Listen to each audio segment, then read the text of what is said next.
இனி மூர்கரை இந்த மண்ணில் வாழ விடுவதில்லை என்று சொல்லி அவரை ஊரிலிருந்து அப்புறப்படுத்தினார்கள். நாமெல்லாம் ஒரு நாளைக்கு ஒருவருக்கு அன்னம்பாளிப்பதே அரிதான செயல் என்கின்ற போது வாழ்க்கையில் ஒவ்வொரு நாளும் 365 நாளும் அடியார் கூட்டத்திற்கு, அடியார் பெருமக்களுக்கு சிவத்தொண்டு செய்து திரு அன்னம் பாலித்ததை குறிக்கோளாக கொண்டு செயல்படுகின்றார்.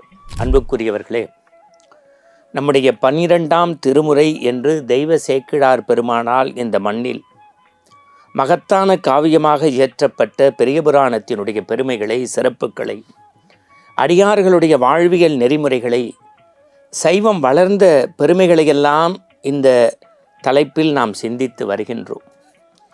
பெரிய புராணத்தை பொறுத்தவரை ஆண்டவனுடைய பெருமைக்கு இணையாக அடியார்களுடைய பெருமையை பேசப்பட்ட சைவ கருத்து கருவூலம். அது ஒரு காலப்பெட்டகம். இன்னும் சொல்லப்போனால் நம்முடைய வாழ்வியல் நெறி, சமய சித்தாந்தம் இவையெல்லாம் பார்க்கின்ற போது உள்ளத்தில் கோயில் கட்டிய பூசலாரும், பிள்ளை கறி கொடுத்த அற்புதமான சிறு தொண்டரையும், தன் மனைவியவே கடவுளுக்கு அனுப்பி வைத்த இயற்பகையாரும், வறுமையிலும் உணவு சமைத்து தந்த இளையான்குடி மாறநாயனாரும், சிவவேடமே தவவேடம் என்று வாழ்ந்த மெய்ப்பொருள் நாயனாரும், சிவாலயங்களை கட்டுவதற்காக தன்னையே சுருக்கிக் கொண்ட கமலவதியையும், இறைவனையே நடுங்க வைத்த எம்மை பேணும் அம்மையான் என்கின்ற காரைக்கால் அம்மையின் சரித்திரத்தையும் பார்த்து வரக்கூடிய நாம் அதிலிருந்து மாறுபட்டு வேறுபட்டு வெளியில் தெரியாத அடியார்களை, நாயன்மார்களை சில நிமிடங்கள் சிந்திப்பதும் நம்முடைய குறிக்கோள். அந்த வகையில் இன்றைய தினம் மூர்கர் என்கின்ற நாயனார் பற்றி சிந்திக்க இருக்கின்றோம். இந்த மூர்கர் என்பது அவருடைய இயற்பெயரா என்றால் இல்லை, அது ஒரு காரண பெயர். உங்களுக்கு தெரியும், தொண்டை நாடு மிகச்சிறந்த நாடு. அந்த தொண்டை நாட்டில் திருவேற்காடு என்கின்ற பகுதியில் வேளாளர் குடியில் தோன்றிய ஒரு அடியார் மிகச்சிறந்த சிவபக்தராக இருந்தார். சிவப்பொருளே தவப்பொருள் என்று வாழ்ந்து வந்தவர். அவருடைய வாழ்க்கையின் நோக்கமே சிவத்தொண்டு, சிவ ஆலயங்களுக்கு தொண்டு செய்தல், சிவ நெறியை பரப்புவதல், அடியார்களுக்கு அமுது செய்வித்தல், திரு அமுது படைத்தல்.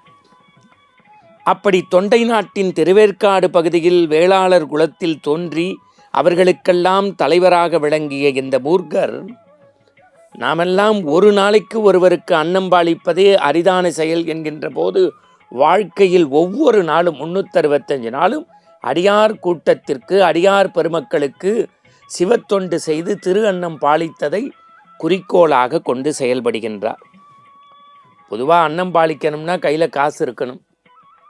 இருக்கிற செல்வத்தை எல்லாம் அன்னம்பாளிப்பில் கொஞ்சம் கொஞ்சமாக கரைக்கிறார். தன்னிடத்தில் செல்வம் இல்லை என்று தெரிந்த பிறகும் தன்னுடைய குறிக்கோளான அடியார்களுக்கு திரு அமுது படைக்கிறார். எப்படி? சூது விளையாட்டில் மூர்கர் கெட்டிக்காரர். அந்த ஊரில் யாரேனும் சூது விளையாட வேண்டும் என்று சொன்னால் மூர்கரிடம் வந்து விடுவார்கள். தானாகவே தோற்று கையில் இருப்பதை கொடுத்து விடுவார்கள். வெற்றி பெற்றவர் தனக்கென்றும் தன் குடும்பத்திற்கென்றும் வைத்து கொள்ளாமல் சூதிலே வெல்லக்கூடிய பணத்தை வைத்து திரு அமுத அடியார் கூட்டத்திற்கு செய்தார். நாட்கள் சென்றது. ஊரார் ஒன்று திரண்டார். இனி மூர்கரை இந்த மண்ணில் வாழ விடுவதில்லை என்று சொல்லி அவரை ஊரிலிருந்து அப்புறப்படுத்தினார்கள். மூர்கர் நாடோடியாக பயணப்பட்டு செல்வத்தை இழந்த நிலையிலும் பிற ஊருக்கு சென்றாலும் அடியார்களுக்கு அன்னம்பாளிப்பதை குறிக்கோளாக வைத்து கொண்டிருந்தவர். அண்டை ஊர்களிலெல்லாம் வென்று வந்தவர்கள் ஒன்று திரண்டார்கள். இனி அவர் வெற்றி பெறக்கூடாது, கையில் பணம் வந்தாதுதானே அடியார்களுக்கு உணவு சமைப்பார் என்று குற்றங்களை, குறைகளை, வம்பு சண்டைகளை எடுத்தபோது மூர்கர் சூதிலும் வென்றார். தன் கையில் இருக்கக்கூடிய வாளால் எதிரிகளை கொன்று வீழ்த்தினார். மூர்க்க குணமாக செயல்பட்டார். நற்சூதல் என்கின்ற பெயரை பெற்றார். இந்த மூர்க்க குணம் அவருடைய பெயரோடு இணைந்து மூர்கர் என்று ஆகிவிட்டது. ஆனால் அவருடைய நோக்கம் அதிகாலை எழுந்திருப்பார், தன்னிடக்கூடிய பொருளை விற்றாவது அடியார்களுக்கு திரு அமுதம் படைப்பார். எம்பெருமானாகிய சிவபெருமான் பார்த்தார், இந்த மண்ணுலகில் தன் வாழ்க்கையின் ஒரே குறிக்கோள் அடியார்களுக்கு அமுது செய்வித்தல், இருந்தபோதும் இல்லாத போதும் ஈந்து கொடுத்து மகிழ்தல் என்கின்ற உயர்ந்த செயலை செய்யக்கூடிய இவருக்கு தன்னுடைய திருமேனி காட்சியை தந்து தன் அருகிலே அழைத்து அமர்த்தி கொண்டார். அதிலும் குறிப்பாக தெய்வ சேக்கிழார் எழுதுகின்றார், அடியார்களுக்கு திரு அமுது படைப்பது சிறப்பல்ல, ஒவ்வொரு நாளும் கடைசி பந்தியில் கடைசி மனிதனாக மட்டும்தான் இந்த மூர்க்கர் அமர்ந்து உண்டார் என்றால் பிறரை மகிழ்வித்து மகிழ்தல்தான் சிவத்தொண்டு என்பதை இந்த மண்ணுக்கு ஆனந்த கீற்றாக தந்தவர் மூர்க்கர் என்று உரையாசிரியர்கள் பதிவு செய்கிறார்கள். என் அன்புக்குரிய சைவ பெருமக்களே, நாம் பெரிய புராணத்தை எழுத்தண்ணி வாசிக்கின்ற போது உள்ளத்தில் பதிவு செய்ய வேண்டியது என்ன என்றால், நாயன்மார் கதையை கேட்பதும் மனம் குளிர்வதும் அல்ல நம்முடைய நோக்கம். அவர்கள் காட்டிய சிவநெறியில் நன்னெறியில் நடந்தால் நாமும் ஆனந்த திறவுகோலை அடையலாம்.